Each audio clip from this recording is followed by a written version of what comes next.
And welcome back once again to the PCS Spring Playoffs. We are on match point here for Deep Cross Gaming, 2-1 up in this best of 5 series over Mega Bank Beyond Gaming. And before we get to the pre-match discussion, I would like to take a moment once again to thank our wonderful sponsors, CTBC Bank and Caliber. Thank you for making the PCS possible. Now, Clement, ring those alarm bells because we got a sub alert here. It sounds like Lekai is coming in for Mega Bank Beyond Gaming. This will be only his third game all split. And it's a very surprising substitute because in this split, both times Lekai played, he actually ended up losing both the lane and his game. So he's sitting at 0% win rate so far this split. Now, we do know that Lekai, as a much younger player, is likely to be the future for Beyond Gaming in terms of the top lane. But we have not seen any indication that Liang, that he will fare better versus Leaky compared to Liang. So it's very interesting to see what is going to happen here. And we also have to note that the red side has been given over and selected by Beyond Gaming. So that means that there is a very high chance that Leakai will get the counter pick of his choice. Massive X factor. I'm not sure that we have any evidence to say that this will work, but it's interesting. I mean, you have to think they've got something prepared. At the very least, they must have been practicing with him. Because you look back at that matchup, and you got to think, like, well, Leon wasn't really, like, the problem. It's just maybe they need to mix things up here. They are on match point up against Deep Cross. Maybe they're hoping for a surprise factor, a pick that they haven't shown yet, because we have only seen Lekai on a number of champions. He's played a Gwen game. He played a Graves game. Neither of them were wins. So they're going out on a limb here. We'll see if it's enough. Yeah, a couple things to note about Lekai. He did play with Machi, and they ran a very similar system to Beyond Gaming. They were also a 1-3-1 team, and for that split, Lekai played a lot of things like Camille and Jack. So he's definitely very used to the style of Beyond Gaming, and I think he's actually one of the rookies that understood how to engage from a flanking position very well. So in terms of slotting in, I don't think he's going to have much troubles, but in terms of his laning phase, that has really been the critical issues that we've seen throughout the season. He just kind of lost his lane, and Leaky is a very, very strong laner, so we're going to have to see a massive turnaround here coming in from Leaky in order to shape things. And coming into the draft, there's still another big problem. It's what can Minji play? So far, it looks like he is limited to Akali and Ahri, and with DCG on the blue side, that looks to be their draft once more. Yeah, I was about to say, Leaky, he had himself Jimmying in that mid lane on the Machi side. Minji definitely a horse of different color right there, so not going to get a chance to play the Ahri or the Akali once again. He has to have something else. Maybe the Zoe comes in this time around. The LeBlanc just did not look as good as the Ahri is locked in for Nesty. Usha should get his hands on the Lee Sin. We expected him to make plays in the early game. I honestly would almost rather see the Rek'Sai at this point. I think they've had a lot of success on that champion, but no, it is going to be Lee for Husha. Yeah, Lee Sin does have a lot more engaged potential. Rek'Sai is pretty much an early game one trick, so it does seem like Beyond Gaming will focus on the Lee Sin. Also has disengage, so you can play more of a Wako-centric team composition would be my guess. And here comes the big question. What is this pick going to be for Minji? If we look at his champion pool so far, I think his third best would be the Vex. But that is not a matchup that actually wins out early against Ahri. Ahri still has the right of way here. And I would say Ahri is actually kind of just a better champion in the meta currently. But we should get our answers right here. If we look at the meta, though, Victor has been one of the picks that have been go-to for some players, especially like Mission, to play against the Ahri. But we haven't seen that so far coming in from Minji just yet. So massive enigma.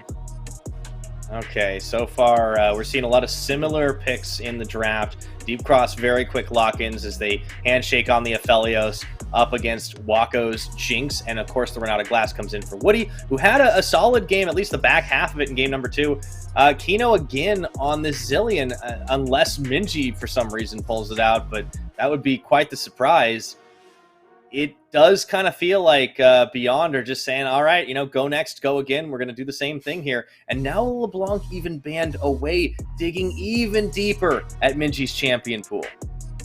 Yeah, I was very surprised to see them actually leave the mid lane open until the 4th and 5th picks. This really signals that they probably have something we haven't seen before coming in from Minji's side.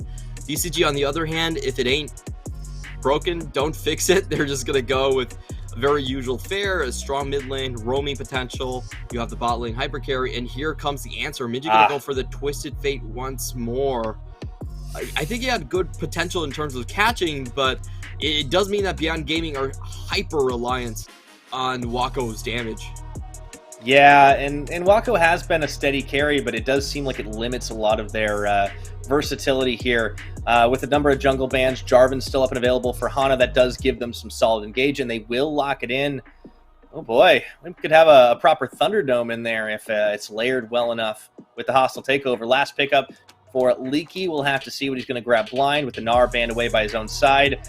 Gwen is still up, but okay. Go off if it's a Gragas, I suppose, and there it is.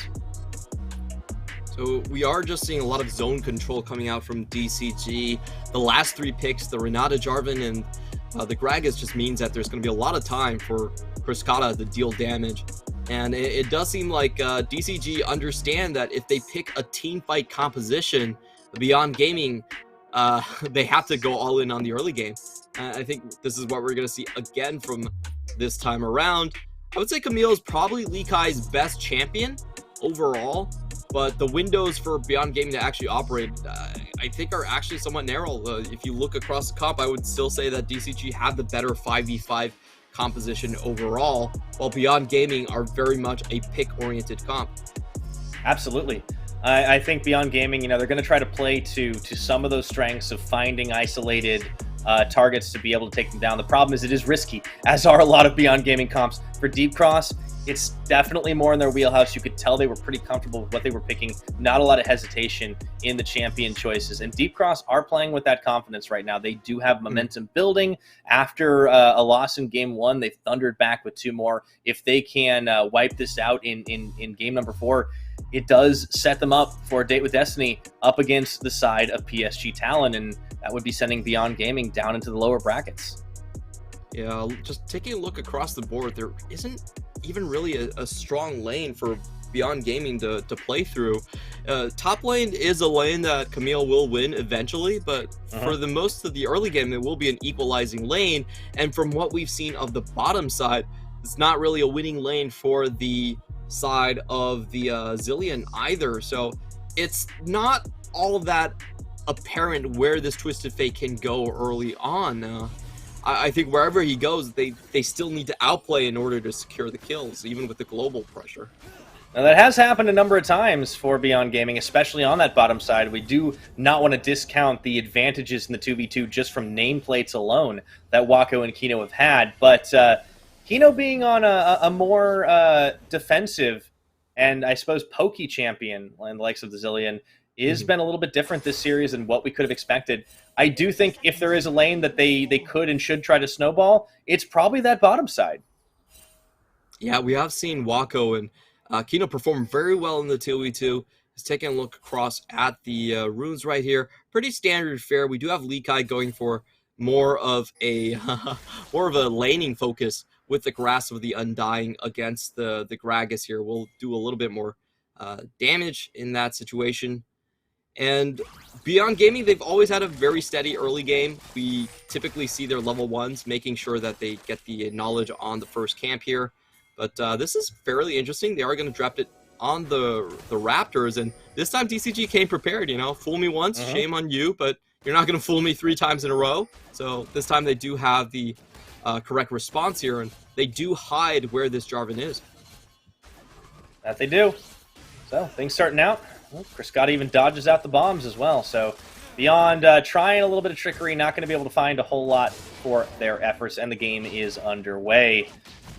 So what is the point of attack? We'll have to wait a little bit of time to find, and I do think it is wise to try and keep our eyes on this bottom side, because despite it being 2 pokey champions, we do expect a lot of early trades as we see Woody stepping up, gets the handshake, but they do turn it about once again. Wako is forced to pop a healing potion early on, and I have to say, I've been pretty impressed with both AD carries, but I think there's been a lot more pressure on Wako than there has been Kriskata in this series so far.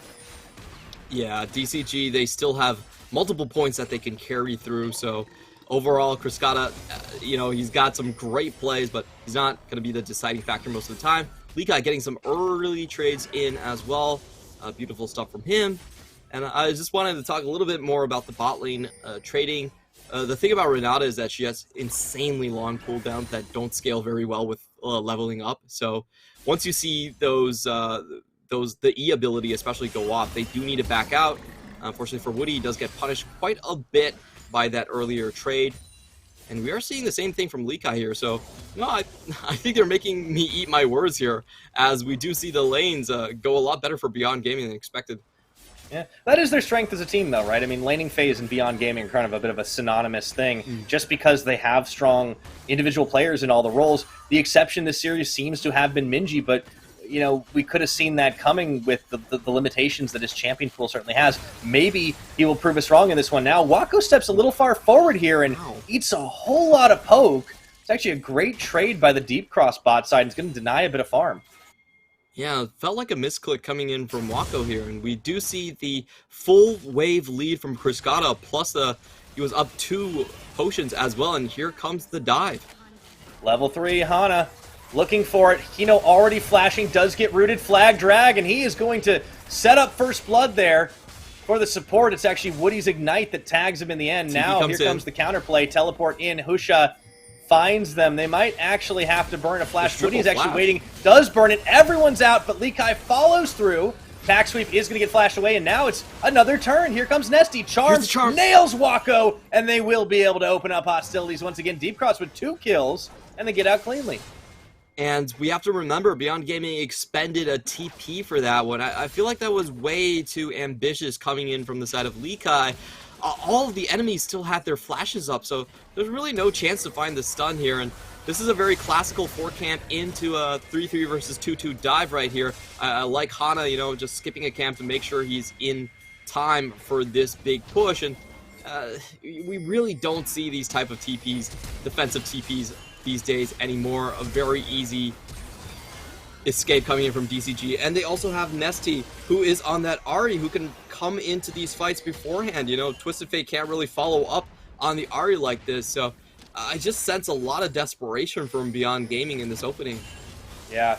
You know, in the signature champion swap that we've seen Nesty and Minji do this series, I certainly think Nesty has been showing up a lot better. Now, Hana, right back to the scene of the crime as they find Wako, the roots down, and it is absolutely free real estate as Kriskata picks up another kill. You know, the saving grace for Beyond Gaming in some of these games has been Wako and Kino's ability to outplay 2v2. That has gone down the drain. Yeah, that was a great hold by DCG. They bounce the wave, they have the jungle they're waiting, and whoever comes up to check is essentially dead. Neither of them have the flashes. In this case, it was Wako, goes a little bit forward, they get him off instantly. And I'm not sure what the winning condition here for Beyond Gaming is. It's getting very dire. You know, Wako is very much behind the curve. We can't expect that lane to improve in their situation. So it looks like Beyond Gaming are actually waiting on a super late game strategy where they get the 3 items on the Jinx and they get the Camille split pushing, but that's very far off into the future. DCG basically have a blank check to do whatever they want for a large portion of this mid game. Yeah, Likai got set a little behind by that teleport play. Of course, has picked up the coal off the back half of it as well to try and compensate in the gold game, but Liki's been able to do exactly what he wants. The rest of the team has been able to do what they want, and pound for pound, I mean, Hana has just been a lot more active on this map in the early game than Husha. I think Deep Cross certainly came prepared with their win conditions a lot more prepped in general today, and they've executed so well. If they close this one out, it would be 3 games in a row after that opening loss. And of course, plenty of game to play yet, but Kriskata and Woody doing a good job of trying to deny Wako farm as he's not able to step up safely. Nesty looking to do the same on Minji. He's actually got him caught out. The charm's there, and sure, there's a gold card, but what does it matter? There's no follow-up damage. And even Hana still waiting in the wings if they can bait another play. Well, it looks like they're going to try. Oh, so much slow. Bombs down. They may not even need Hana right now. And oh, Wako, he's just going to be forced out of lane. Oh, this is absolutely painful to watch. Doesn't have any pots right here. We'll have to just go back. That's going to be the Hextech Drake going over to DCG. And with the side lanes not really working out, it also means Twisted Fate just has nowhere to go. As I said in the draft phase, like when you pick a Twisted Fate, you really want strong lanes with hard crowd control. The best type of TF gank is you have the enemy low, you push them underneath your tower. It's just a drive-by essentially for the Twisted Fate to pick up the 300 gold. But this time around, it's actually much more difficult to execute. TF is getting pushed in himself because of the Ahri matchup, and neither of the side lanes are actually working out. Even in the top lane, Leaky is winning out. So, yeah, it just seems like Beyond Gaming, they have no say whatsoever. It's just going to be a very long, drawn-out game if they hope to keep the series alive. Oh, boy. Yeah, this is going to be tough right now. And I think we're starting to see just how limited Minji's champion pool seems to be. Either that or just a complete misread on some of these matchups for Beyond Gaming in the mid lane, and that's definitely taking a toll. 3 kills to 0 here in this game, a significant gold edge for Deep Cross Gaming, as they are going to be looking to close out the series with a win if they can do it. Back to base, Nesty goes ahead and picks up his boots upgrade.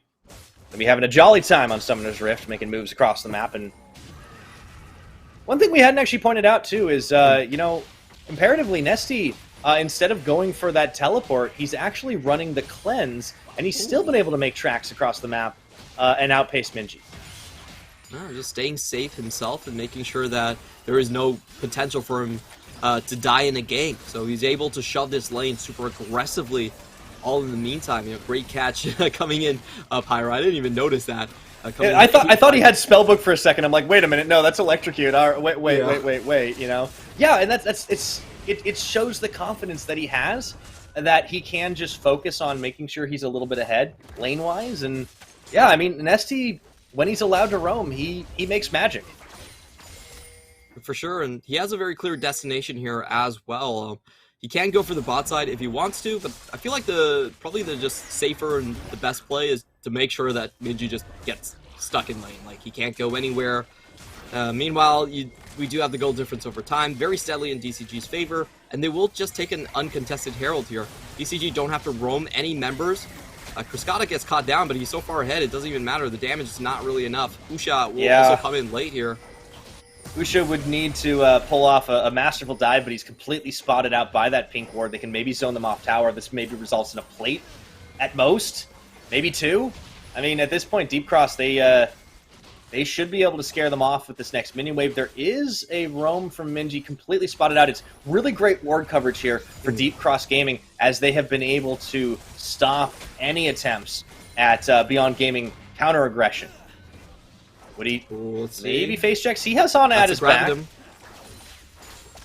Now, we could see a catch out here by Kriskata. He still has Flash and Gravitum up, so if Jarvan wants to engage, that's will be a complete wipe if they get the fight to go off. But Beyond Gaming, they are very wise to the fact, and they do back out completely. So should just be Herald drop into DCG taking down this bottom side. Yeah, that'll be first brick. Beyond, no, they can't really do much about that here, so just Kriskata clearing the last of the wave. They'll get the hits. That one's going to go that way. And the plate gold goes through, or rather the last tower gold goes through, I should say, and extends the gold lead. Once again, it's a pretty solid lead here. After those kills, first brick, first dragon, Deep Cross pretty much have taken everything there is to take on the map, and Beyond are left with nothing. And it's not obvious where they can go either. They don't have a single winning point on the map. And I'm trying to think what would be the best case scenario for them to find a catch. I feel like if they want to get a catch, what they need to do is send Wako and Kino into the mid lane and have Minji roaming across the map. If Minji's not showing up in the mid lane, then it would be a lot easier for them to find potential avenues of attack. But in the meantime, DCG are also consolidating their lanes as well. They're only playing on 2 different lanes. It will be wherever Twisted Fate goes, they should be able to keep even numbers here. Okay, Husha wanted to find a play, but you can see that Hana was able to get out of here. This is going to be an opportunity for Minji to maybe get one gold card, double blast cone, follow in through. Hana still gets away with it, and the frustration is palpable for Beyond Gaming as Husha just kicks Woody into the safety of his own tower. Oh dear, they don't even have a Rift Herald to take, Clement. Yeah, this is I think the idea there was somewhat correct, but unfortunately they just don't have the firepower to take these targets down. No Mythic on the side of Minji compared to Nesty, and they were able to slink away with just the flash being blown right here by Hana. In the meantime, Wako is now under a lot of pressure. Yeah, 2v2 is shifted back up to the top side as tower already fallen. And now it's just going to be more and more gold sunk into the pockets of Cascada if they can secure even more plates. It's only 12.5 minutes, and so many plates already been demolished by Deep Cross here. Gale Force in early enough for Cascada. Wako unable to match on that one. And yeah, this is Beyond are going to need to really dig deep and find a comeback if they want to stay alive in this series. We have seen some pretty ridiculous comebacks. I will say Beyond Gaming is one of those teams that, when it comes down to it, I would say they probably have the most potential from coming back from terrible situations, as we've seen them do so many times before, against PSG, against CFO. But usually they would have more engaged. Like, this is one of those comps that I feel like you can't expect MinG to actually do that much, even if it goes into the late game. So, I'm not holding out that much hope, honestly. I feel like this was a comp they actually needed to snowball a little bit. Especially with the team fight disadvantage, and DCG are not letting go. They're so confident that MinG packs no punch at this point that they're willing to just set up a siege on your tier 2 tower against a TF. And they're right at this point. Yeah, they're completely right. Yeah. I think the win condition that Deep Cross have found against this squad is really to just neutralize MinG as much as possible. Beyond just does not look as good with that. And now Leaky could be in some trouble as Husha is here. Does set up the insect kick. And burns Flash to do it. A bit of a dirty insect. And now the 1v2. I can't believe it. Leaky almost killed Leaky. That would have been absolutely a disaster. But they do manage to stay alive in all of that. And oh boy. They're having to scrabble for every little thing here as Beyond finally get on the board with a kill at 14 minutes. Oh, that was so close. Leaky actually managed to get the hook shot and then get the shield up to save his own life. But if he got that kill, I think that was that would be the coup de grace for the morale. Yeah, that's the tilter right there. Let's see this again, because Leaky pushed his luck a little bit, but man, he almost out-executed. Husha even had to burn that flash to pull the insect off. And even with the Hextech ultimatum, Leaky still denied so much damage. Yeah, he predicts the flash E and does successfully get the hook shot down. Not the flash E, the flash W, I believe, and does save his life for that one. But so far, the Leaky substitute not really working out, especially because of the early TP. And maybe we will be seeing the first Destiny Gate. Here comes the engage. Okay, Husha looking around the side, doesn't have flash and wants to play that. They do have a pretty good pincer here, and that's a lot of damage. Now, is there a counter engage? Woody burning down somehow still lives. Moonlight Vigil to turn things around on Leaky. Here comes Hana once again into the Thunderdome they go. And that's going to be the res up on the Zillion, but the charm, Husha deleted again. Cascada, Woody still alive in this one. Cascada completely untouched, and what looked like a slam dunk of a fight turns into a 1-for-1 trade of junglers. And they're not done yet. Oh, no. Here goes the big party barrel. Kino's out of this one. Now Leaky can't find the kill. Does dodge away the Orb of Deception and the charm. They're still looking for a play. But Deep Cross Gaming are not going to give them one. Yeah, Deep Cross actually come out ahead in that one. It was such a beautiful chain of crowd control. Charm into the Gravitum, into the explosive cask for the alley-oop kill right there. And I feel like Beyond Gaming are just, they're a little bit off on the coordination here. Camille actually doesn't join the start of this play. Despite them setting up this play for so long, I feel like Leaky's TP was really late on this one. I'm not sure why it was so late, despite it being pretty obvious that they were going in on this. And they don't find the initial kill. Leaky actually brings a Moonlight Vigil back for a little bit of damage. And once Cascada and Nesty come in with 100% HP bars, this fight was just not going to go anywhere. Husha gets taken out here, and Kino, because he's standing on a ward, look at this combo, really nicely done. It was so incredibly smooth. Nesty finds the angle, Cascada walks back for the Gravitum, and here comes the alley-oop into the dunk. And insult to injury, Kino burns his flash when he's already a dead man there. So, after that, we are going to see another fight here as Woody does get stunned on the gold card, kicks sideways. Husha wants to follow it, but he just doesn't have the damage. And a hostile takeover to defer anything else. How does Woody keep living? Another massive one tagged in by Hana again, and they don't even care about the tower. Oh dear, Wako taken oh so low. That's just going to fall soon. Minji, nothing he can do as Leaky goes in for the belly bop, and that is going to be lights out. Shelly on the charge. Good night, Wako. And Deep Cross Gaming are charging forward. They can see the win. Looking like a 3-1 if this keeps up, Clement. Yeah, they have very low HP bars, and because the game is only 17 minutes, even though it doesn't feel like it, they will have to back off here. Beyond Gaming have a great chance to chase down. Likai looking for it here. They do find one shutdown. Husha's going to secure kill credit on Kriskata. A little bit of too far forward push. Another kill. Husha just gets all the gold in his pocket. They would have liked to get that maybe on Likai instead, but they do manage to push them back. Kino still trying to stop some backs right here, but that was a little bit unfortunate for Beyond Gaming. Like you said, the kills should have gone in the other direction. This is in the a replay play that we missed in the early game. It was actually just Likai dying. So Likai dies in the bottom lane, and wow, Beyond Gaming do the very unexpected charging in to try and find the kill. Even if they got the kill on Zui, I don't think it would have mattered that much. They will still have lost their jungler in that play. And Leaky coming back in from the bottom side gets a beautiful charge back. Wako's actually played that super nicely with the Gale Force forward to dodge out on the explosive cast and then the flash out. But the rest of his team members still going to fall down in that one. It's always such a pleasure to watch the Fat Man just charge in, take kills left and right. Yeah, you know when you've got not much of a health bar left, all he has to do is just smack you with the E. The fact that they can't kill Woody in these fights has been absolutely killer. I obviously debate, it's very debatable whether or not they should be, but the fact that they still can't even get him, it means he can just free poke on the follow-up. Even if he doesn't have that much, they're not securing any gold in the matter. They're not able to stop the push. The numbers advantage is just too much. And now, Inner Tower going to get taken down. They'd started on that one so many minutes ago. We're under 20 minutes. And Deep Cross have broken into the base. Leaky is just free walking in here.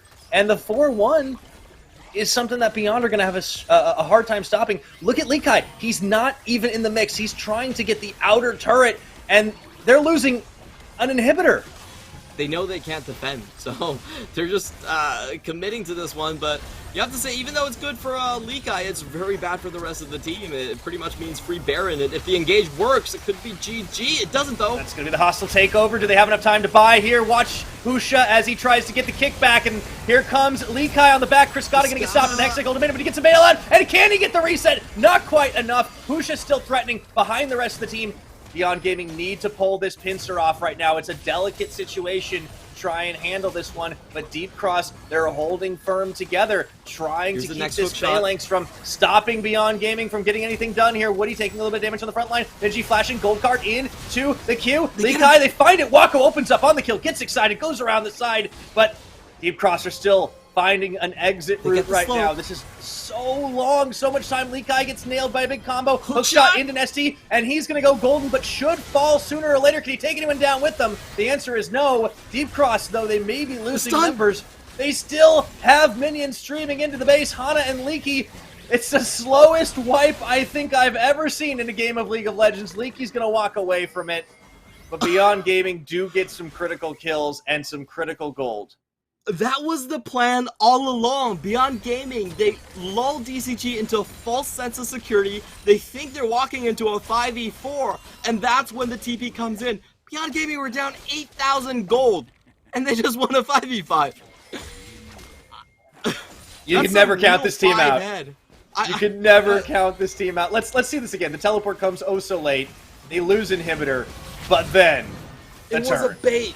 It was a bait all along. This is what they wanted out of DCG. DCG completely fumble the earlier engage. They leave their 80 carry open, and they don't even trade for it on the first salvo. So Beyond Gaming actually get to come back and clean up the remaining members.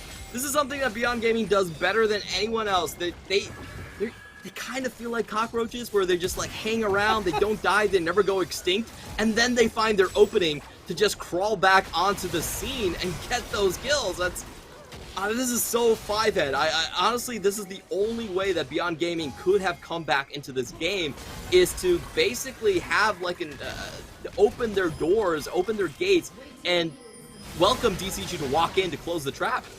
Yeah. Oh boy.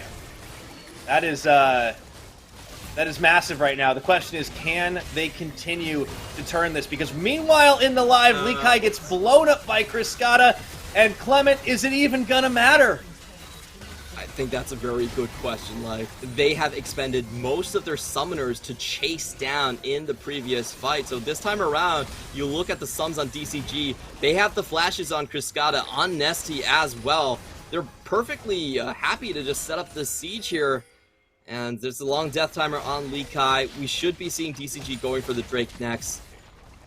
I still think that Beyond Gaming need another miraculous team fight to come back. That one was very good, but unfortunately they were so far behind that they need two of them.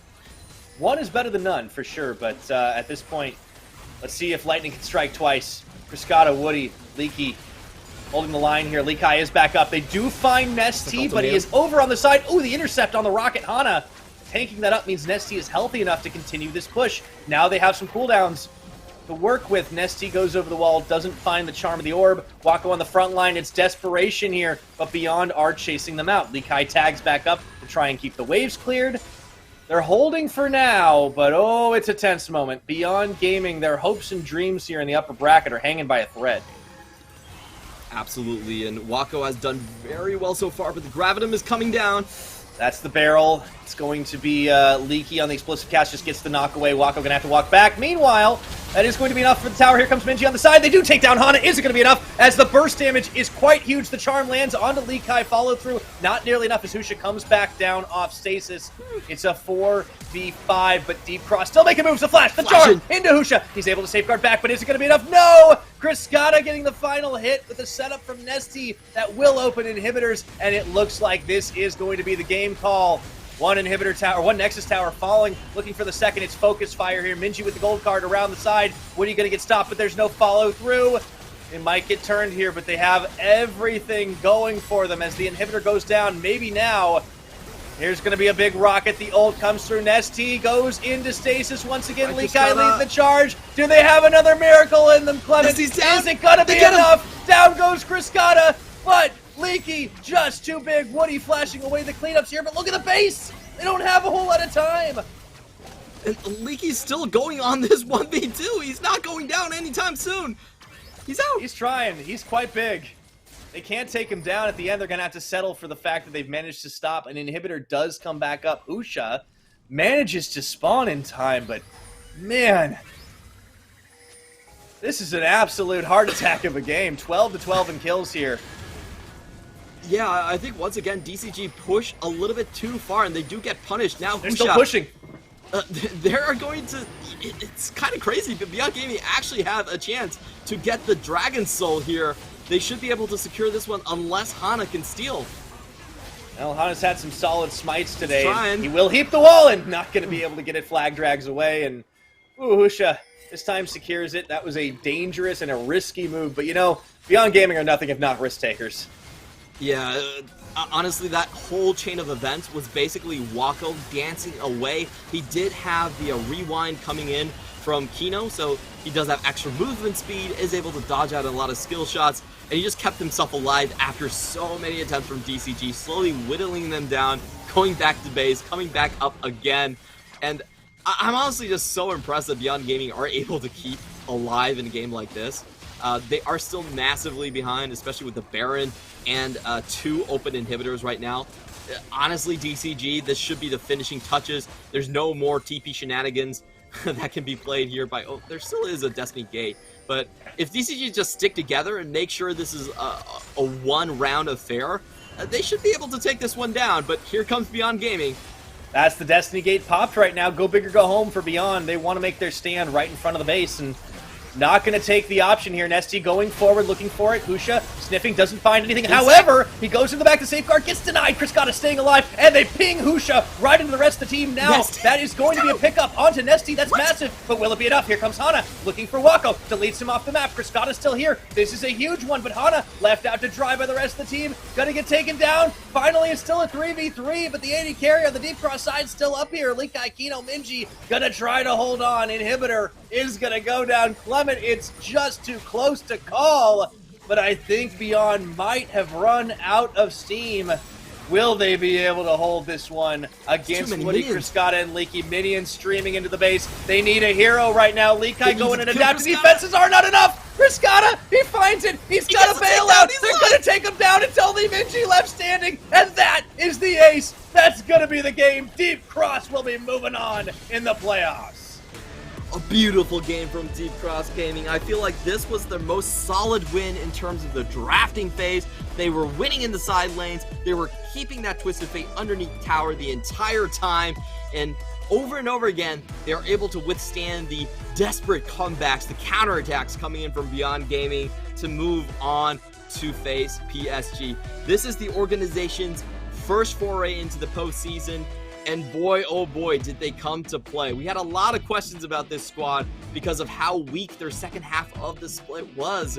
Once again, they only had one win in the second round against a top 5 team, but they are able to shut down Beyond Gaming quite thoroughly. Yes, they did. 3-1 is the final scoreline, and Beyond, they found so much when the tank was running on empty in that last couple of fights. One miracle fight, one almost miracle fight, and then the third one, it just wasn't enough. A lot of theatrics. Husha trying his hardest to get it on the backside, just completely denied there. They still managed to get a couple of members of Deep Cross down, but just not the priority targets. So it meant that there was just enough left for them to close it out. And honestly, an incredibly crucial bailout on the side of Woody to keep Cruscata alive just long enough to finish off Minji, and that was going to be the end of the game. Man, Deep Cross Gaming, they definitely prepped quite a lot. I think they maybe got a little surprised in game number 1, Clement, but holy moly did they thunder back after that 3 unanswered wins to close the series. Beyond kept it close at the end despite being set very far behind, but oh boy, this team going on to face PSG, they look better than I think we thought they were gonna. Yeah, I feel like they've done very, very well. And I do want to go over a couple of things that they did in this series that the adjustments that they did. Number one is obviously high priority on Ahri. That one was not a very common Nesty champion, and honestly, Nesty actually only played it once or twice in the regular split, but against Minji, he was able to pick it up. He was able to do well and land a lot of charms on it, so I feel like Nesty did a really good job on that one. The second one is DCG did decide to play around Woody's champion pool. Now, to be completely honest, I feel like Woody has not been doing a very good job on engaged champions throughout the second half of the split, so they put him on the Renata, counter-engage, made his life a little bit easier, and forced the engage rolls onto other members, especially in the top side for Leaky. Leaky has mainly been playing just fighters the entire way through, but in this series, he's making up for, he's playing around Woody's champion, and he was still able to hold his own in lane despite playing tanks for most of the time. So I feel like the adjustments DCG made strategically to defeat Beyond Gaming were really well fine-tuned. They attacked the champion pool, they made sure to play to their own individual strengths, and at the end of it, they still came out with a coherent plan as well. So, bang-up job here by DCG. And I think they showed a lot more versatility in a couple of key roles, right? I mean, we came in today looking at the mid jungle and thinking that was going to probably look better for Beyond Gaming, provided Minji got some of the champions he preferred. But for Nesty, we saw him finding a lot of power on this Ahri pick in particular, as well as a takeaway from the opposite side. We saw Hana really being able to flex quite a bit. In game number 1, some of his plays were a little bit sus. He definitely had a few betrayals, that Rocket Safeguard not looking quite so hot. However, after that, he rallied incredibly well. We got to see him on a carry champion. The Viego absolutely popped off. We got to see his Jarvan. The Engage looked really good. So Hana really showing that he has a versatile style that will serve him going forward in the playoffs. PSG, obviously, no slouches. Bei and Juhan are a heck of a combo to be reckoned with, but I do have a little more faith that Deep Cross Gaming can measure up a little bit better in this next round, and they will be moving forward. But it's not over for Beyond Gaming, right? Even after this disappointing loss, they still drop down to the lower bracket. They face off against Impunity, who certainly looked like one of the weaker teams in the playoffs right now, and Beyond should have a pretty favorable matchup, especially if they can compensate for some of the things that slowed them down in this series. I have to say, again, Beyond Gaming, this series would have been so much different if they just had a wave clear control mage sitting mid lane. Waka was winning his lane, and throughout all of these drafts, they actually had the scaling split pusher in the top side. So if they had just, there's a lot of control mages that are being played. We've seen the Orianna, we've seen the Azir, the Victor is still being played. I just feel it's very unfortunate about Minji's limitations. Like, if he could bring out any of these champions, they could stall the game out. They would have a 1-3-1 to look forward to and not have to hinge all of their bets on the early game. I feel like Husha was also a victim to this, because if your mid lane is going to play tempo, then you also have to go for the Lee Sin.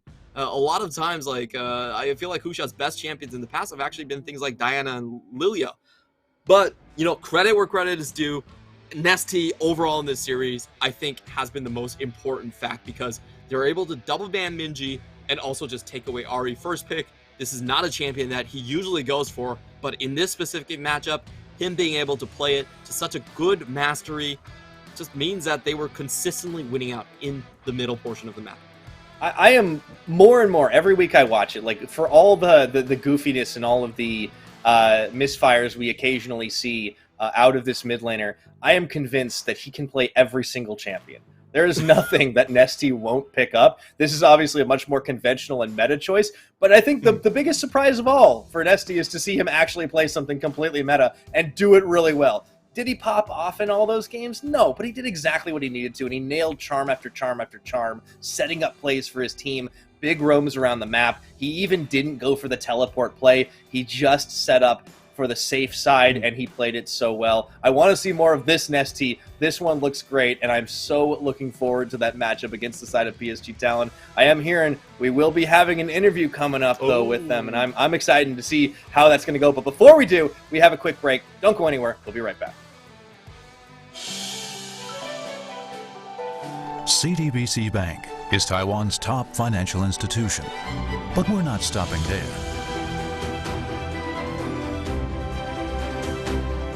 We're crafting an international brand and already have over 260 outlets in 14 countries. We are by your side, ready to embrace the future.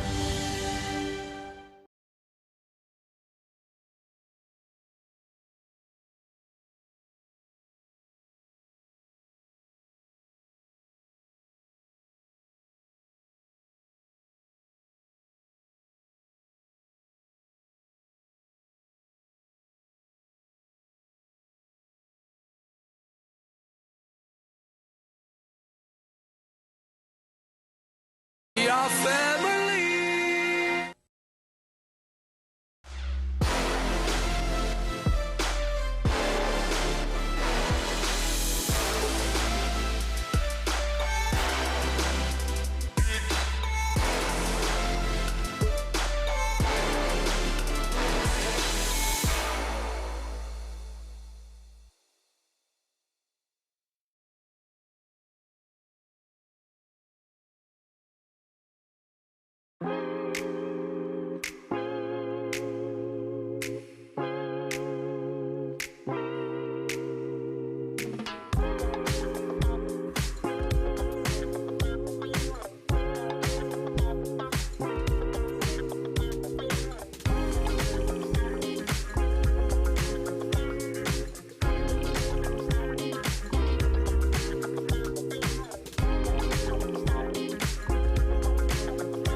Yeah.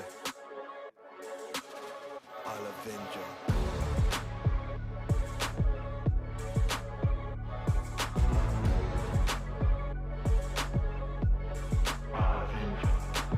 It's not long till I evolve to what I'm meant to be. Hometown prophecy, London reinvented me. Elitists do it properly. MJ would have rocked with me. It feels like a crown is the only thing on top of me. Honest things in CD, get high like PG. Guys, it's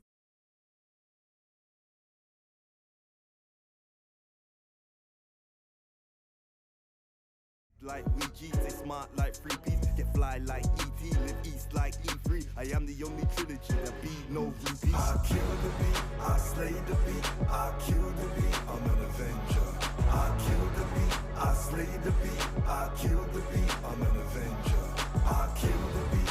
Of course, congratulations on getting the comeback 3-1 victory today. What are your thoughts right now? 那首先当然要恭喜你们，今天就是让1追3赢下今天的比赛，而且就是很火热的拿下那最后一把。那想问一下，就你现在的心情会是怎样的呢？现在很开心，就是让1追3，很开心。队友呢？队友大家相信大家刚才就赢了之后，大家应该也都很兴奋吧？在视讯也看得到。对啊，对啊，每个都很兴奋，很开心啊。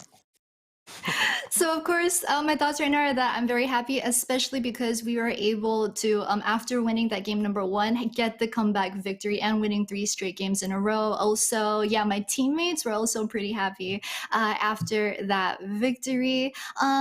So next, I want to ask you about game number 3. When you were playing that Aphelios versus the Lee Sin, there was this one instance where you got kicked out by the Lee Sin, but you were able to turn on your ultimate and then pick up a triple kill. So I wanted to ask just what your thoughts were at that time. 那接下来想问的就是刚刚第3把就是你的亚菲廖就是被对面的离心踹回去，可是呢你还是使用你的大绝，然后斩获了个3杀。想问一下你当下的心情还有思考会是怎样的呢？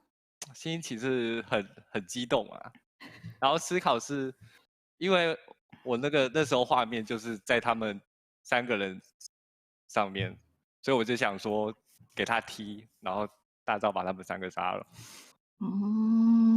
所以是在你的预判范围内，对吧？对，因为我身上还有块表，还有一个惊人啊，还有一个惊人。So he said that actually, in that point in time, he saw that his champion model was on top of 3 people during that fight. And so what he was actually thinking was that he deliberately wanted to get kicked out of the fight by Lee Sin so that he could use his ultimate and then pick up that triple kill. So it was all calculated right there. And he said also because he wasn't too worried because he also had Janya's, he had his stopwatch with him that he could use in case things went south.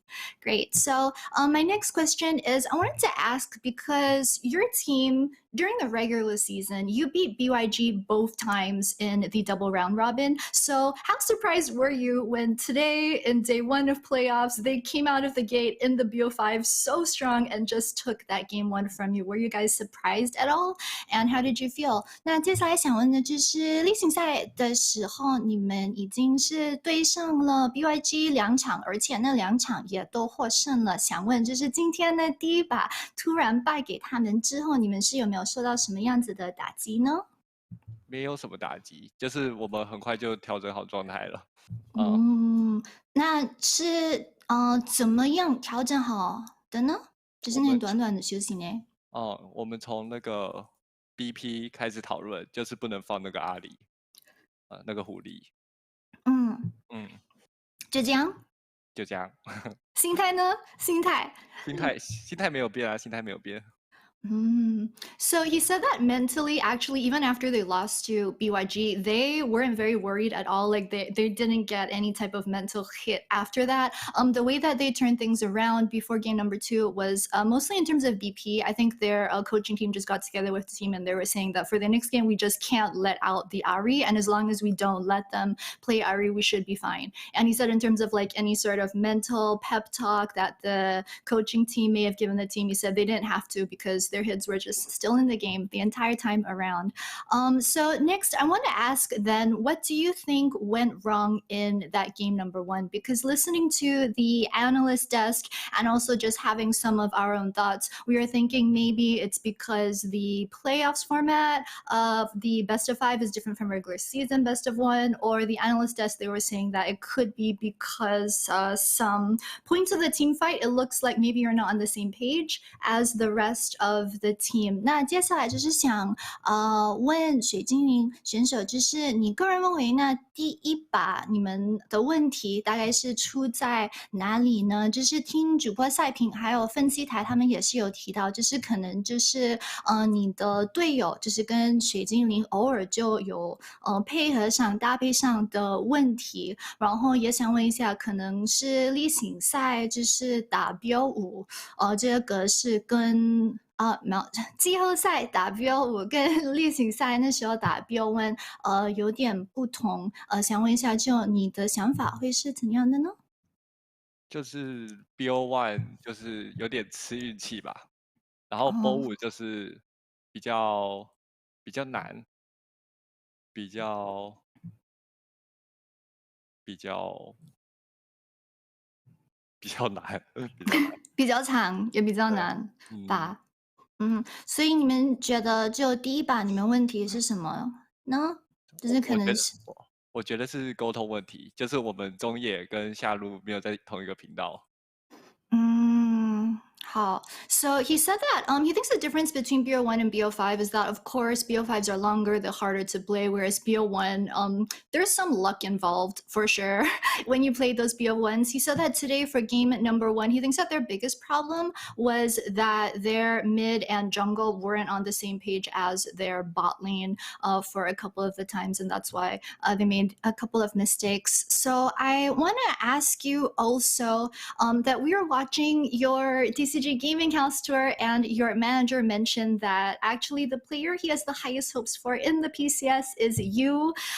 So I wanted to ask what your own thoughts were about this. 然后就之前你的战队经理也有说过，好像就是在那个卡斯特出任务的影片有说过，就是在 PCS 他最看好的选手就是你水精灵了，然后他也认为就是以后你可能也有可能成为 PCS 最强的 AD 选手，你个人会怎么认为呢？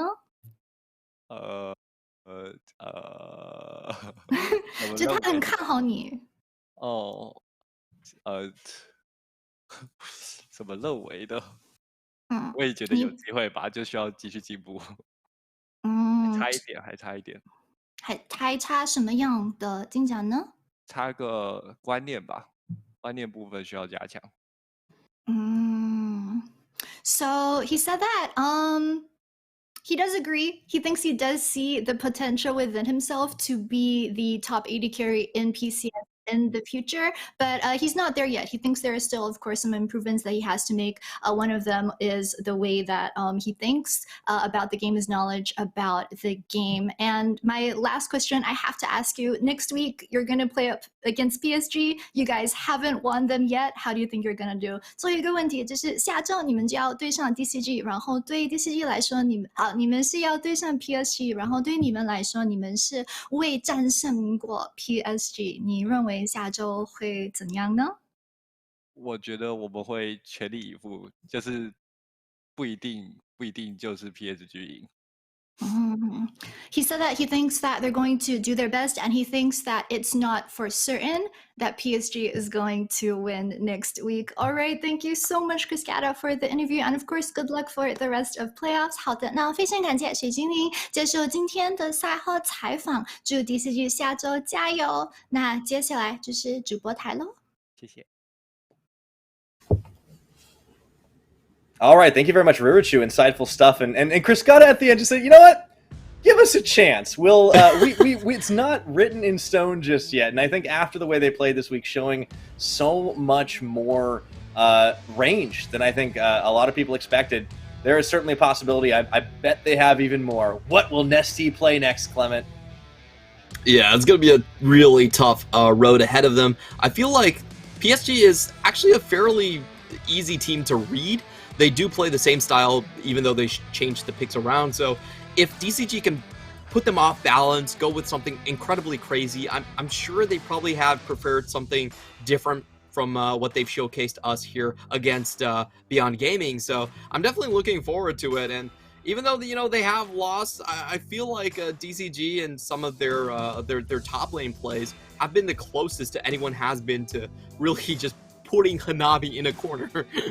That's not easy to do, the way he's playing this season, for sure. Hanabi definitely looking strong side just about everything he does. But here is our updated playoff bracket with that 3-1 victory. Deep Cross Gaming move on to face off against defending champions PSG Talon. Meanwhile, Beyond Gaming drop down into the lower bracket. They will have another chance, some redemption, as they will face off against Impunity. That'll, of course, happen on April 3rd, the Sunday at 5 p.m. Taipei time. And of course, that next match we were just talking about before, that's on the 8th. That's Friday of next week. We'll see those winners brackets. I'm really excited, but looking ahead tomorrow, we got CFO versus Meta Falcon team. This is the number 3 versus the number 6. CFO won a tiebreaker to get here, and they definitely seem to surge towards the final week of the regular season. Yeah, I feel like CFO are the heavy favorites coming into this one. They have been playing more of a 4-1 style, while MFT I would classify as a wombo combo team behind the Wen and 665 kind of Galio combos that we've seen so far. So in terms of the breadth and the experience, you kind of have to hand it to CFO. And for MFT, it's what Firefox can actually brew up in these. What sort of wonky strategy can they actually pull off? I expect a lot of cheese to happen tomorrow, because without it, it's kind of a done deal. Yeah, that's the trouble. But if they can survive the absolute brutal laning phase that CFO have been able to throw at just about all their opponents, there is certainly a possibility. They did go 2-1 in their final week, including a victory over Megabank Beyond Gaming. So I do think the PCS has many things to reveal, and we're going to have to find out. But that is all for us tonight. Thank you all so much for watching. On behalf of myself, Clement, Carrie Live, Riot Games, Garen, and the entire PCS broadcast squad, thank you so much. Be well. We'll see you next time.